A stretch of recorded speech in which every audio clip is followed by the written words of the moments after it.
Hadis ini sebenarnya tidak perlu banyak, tidak seperti hadis yang sebelumnya, yakni syubhatnya tidak terlalu banyak. Hanya saja seperti biasa, mungkin kita sering dengar hadis ini di khutbah Jumat di waktu Ramadan, atau di kultum-kultum di ba'da tarawih, atau setelah subuh di masjid-masjid. Man shama ramadhana imanan wa ihtisaban, barang siapa yang berpuasa Ramadan dengan iman dan dengan ihtisab atau mengharap ridha Allah. Ihtisab itu maksudnya imanan, terus ihtisab ini apa? Bagaimana yang tadi kita bahas, ya kita jangan memahami hadis itu hanya dari sekedar terjemah saja. Terjemah itu hanya kita gunakan untuk pendekatan kita memahami makna lafzinya atau etimologi bahasanya. Jadi imanan itu apa? Iman itu secara terjemah apa? Kemudian ihtisab secara terjemah itu apa? Secara bahasanya gimana? Tapi untuk memahami murad atau tujuan dari hadis, jangan hanya sekedar kita puas dengan terjemahan. Kita ulangi lagi bahwa tetap kita harus kembali kepada ulama salaf. Bagaimana memahami hadis ini? Kebetulan hadis ini sama seperti hadis sebelumnya yang diriwayatkan oleh Al-Imam Bukhari dan Al-Imam Muslim, dan juga diriwayatkan juga oleh Al-Imam Ahmad bin Hanbal di dalam musnadnya. Hadis ini dipahami oleh beberapa para ulama bahwa yang dimaksud dengan iman wahtisaban, kan hadis ini kan berisi wa'ad ya, berisi janji Allah Subhanahu wa taala bagi umat Nabi Muhammad SAW yang berpuasa di bulan Ramadan. Apa janjinya? Ghufira lahu ma taqaddama min dzambih. Diampuni oleh dosanya oleh Allah Subhanahu wa taala yang telah berlalu. Bahkan dalam riwayat lain diberi tambahan wa ma ta'akhkhar, dan yang akan datang.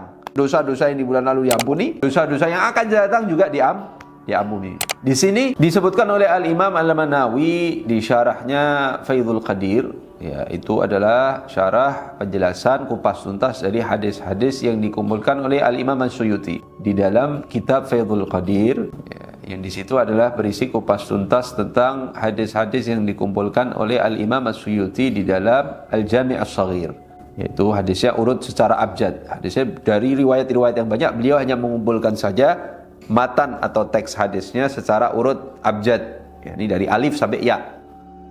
Itu dijelaskan kembali, dikupas tuntas oleh Al-Imam Al-Manawi. Beliau mengatakan bahwa imanan di sini bermakna dengan artian bahwa orang yang berpuasa di bulan Ramadan kemudian meyakini bahwa Allah Ta'ala pasti akan memberinya pahala, pasti akan menghapuskan dosanya.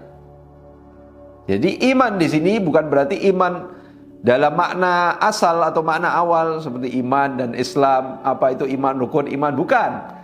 Iman di sini secara bahasa yaitu i'tiqad, artinya yakin, keyakinan yang kuat dan berhusnudzan kepada Allah Ta'ala. Pasti Allah akan memberinya balasan, pasti Allah akan memberinya pahala yang sangat besar, pasti Allah akan mengampuni dosanya karena dia telah berpuasa di bulan Ramadan. Ya, itu iman pertama. Ya, makna iman itu seperti itu. Yang kedua ihtisab. Ya, apa itu ihtisab? Yang dimaksud ihtisab menurut Al-Imam Al-Manawi adalah talab, meminta kepada Allah Subhanahu wa taala, berharap kepada Allah Subhanahu wa taala semata. Tidak ada tendensi apapun, alias ikhlas karena Allah, lillahi ta'ala. Jadi bukan puasanya itu bukan karena orang, puasanya itu bukan karena riya atau pamer, puasanya juga tidak dipenuhi dengan hal-hal yang merusak pahala puasa. Jadi puasa itu bersih, benar-benar karena Allah Ta'ala. Itu yang disebut ihtisaban. Ketika dua syarat ini terpenuhi, dia yakin, dia husnudzan kepada Allah Ta'ala, dia mengharapkan pahala yang besar dari Allah Subhanahu wa Ta'ala. Yang kedua, bukan hanya berharap, tapi juga dia memenuhi syarat-syaratnya bagaimana supaya pahala tadi diberikan oleh Allah. Apa itu? Dia harus menjaga puasa ini karena siapa? Tentu nomor satu ikhlas karena Allah. Juga dia harus menjaga etika-etika puasa ini gimana? Bagaimana supaya pahala puasa ini nggak batal Karena kita tahu bahwa yang membatalkan puasa itu bukan hanya yang secara zahir saja. Jadi secara syariat mungkin makan, minum, bersubuh dengan pasangan yang halal di siang hari, nah, itu bisa membatalkan puasa. Jadi harus qadha.